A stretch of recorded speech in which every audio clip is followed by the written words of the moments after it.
కోపడ్డారని అలిగి ఎక్కడికైనా వెళ్ళిందా? అలా ఏం కాదులే, నువ్వు భయపడకు. పక్కింటి మంగూదిన పాపం చూసిందేమో, కనుక్కొనిద్దాం పదా. మరోపక్క హరిణి చెట్టు కింద కూర్చొని ఉంటుంది. తన మొహంలో కోపం ఇంకా తగ్గదు. మా అమ్మ స్థానంలోకి దయ్యంలా వచ్చింది ఆ మల్లీశ్వరి. ఆవిడ ఇంట్లో నుంచి వెళ్ళిపోయేదాకా నేను ఇంటికి వెళ్ళను. అమ్మమ్మ వాళ్ళ ఇంటికి వెళ్ళిపోతాను. డాడీకి నాపై ప్రేమ తగ్గిపోయింది. దానికి కారణం మల్లీశ్వరి అని ఏడుస్తూ ఉంటుంది. అక్క, హరిణిని చూసావా? అయ్యో, తలక దెబ్బేమిటి? కాలు జరి కింద పడ్డానులే అక్క.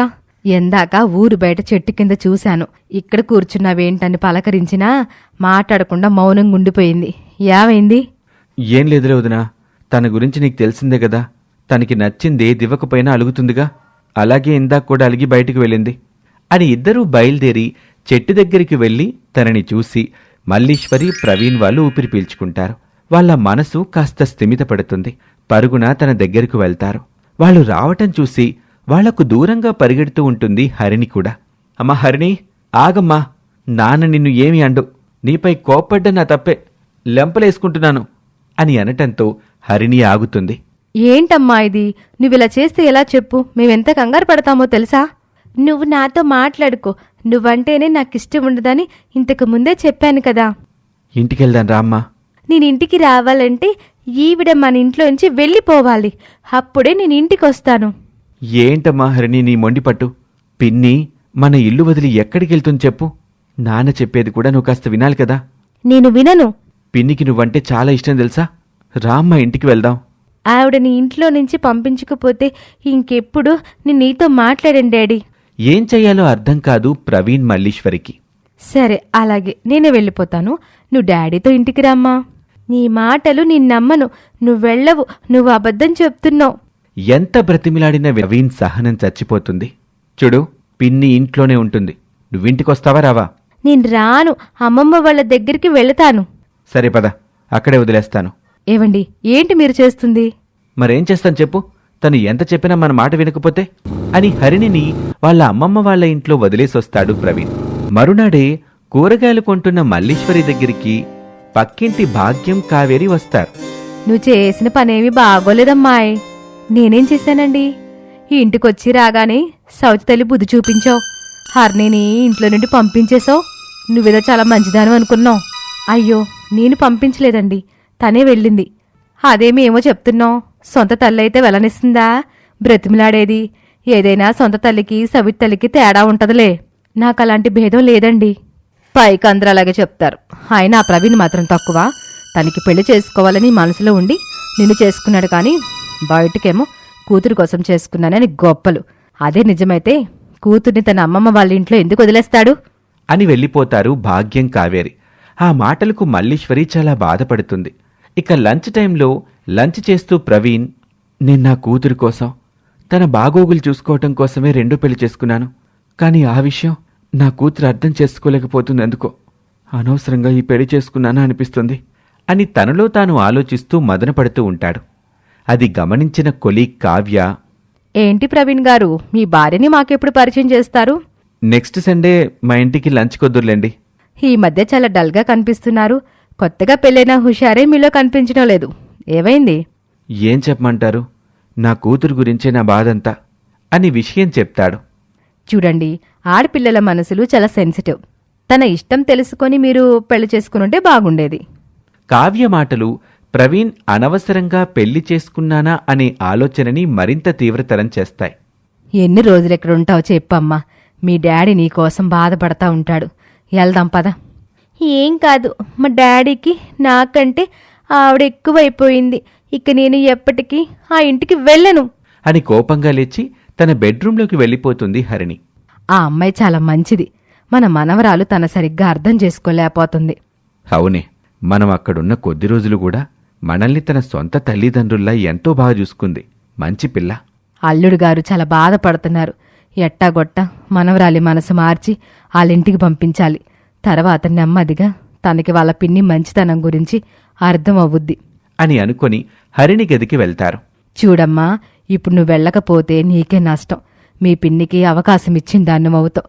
తనకి ఏ శ్రమ లేకుండా ఈజీగా మీ నాన్నని నీ నుండి దూరం చేస్తది. దూరంగా ఉండే కొద్దీ నీకు మీ నాన్నకి మధ్య దూరం పెరుగుతుందే గాని తగ్గదు గదా. హరిణి ఆలోచనలో పడుతుంది. నిజమా? అవునమ్మా, అలా చేస్తే ఇక మీ నాన్న ఎప్పటికీ నిన్ను పట్టించుకోడు. పూర్తిగా మీ పిన్ని చెప్పినట్టే వింటాడు. నీకు మీ నాన్న దూరమైపోతాడు. అలా జరగకుండా ఉండాలంటే నువ్వు అక్కడే ఉండాలి అంటూ ఏదో ఒకటి నచ్చజెప్పి అక్కడికి పంపిస్తే తరువాత నెమ్మదిగా తానే అర్థం చేసుకుంటుందిలే అన్న ఉద్దేశంతో శ్యామల, రామారావు మనవరాల్ని ఒప్పించే ప్రయత్నం చేస్తూ ఉంటారు. అవును, మీరు చెప్పింది కూడా నిజమే. నాకు మా నాన్న కావాలి. నేను మా ఇంటికి వెళ్ళిపోతాను. నన్ను తీసుకెళ్ళండి. ఆ మాటకు రామారావు, శ్యామల సంతోషపడతారు. హరిణిని తీసుకుని అల్లుడి ఇంటికి బయలుదేరతారు. ప్రవీణ్ ఆఫీస్ నుంచి ఇంటికొస్తాడు. ఏవండి, రెండో భార్య అలా ఇంటికొచ్చిందో లేదో మారు కూతుర్ని ఇంట్లో నుంచి గెంటేసిందని ఊర్లో వాళ్ళందరూ నానా రకాలుగా అనుకుంటున్నారు. మిమ్మల్ని కూడా తప్పుగా అనుకుంటున్నారు. ఇలాగే పోతే మన హరిణికి మీ మీద కూడా ప్రేమ తగ్గిపోయే అవకాశం లేకపోలేదు. అయితే ఇప్పుడేం చేద్దాం? మీరు వెళ్ళి తనని తీసుకురండి.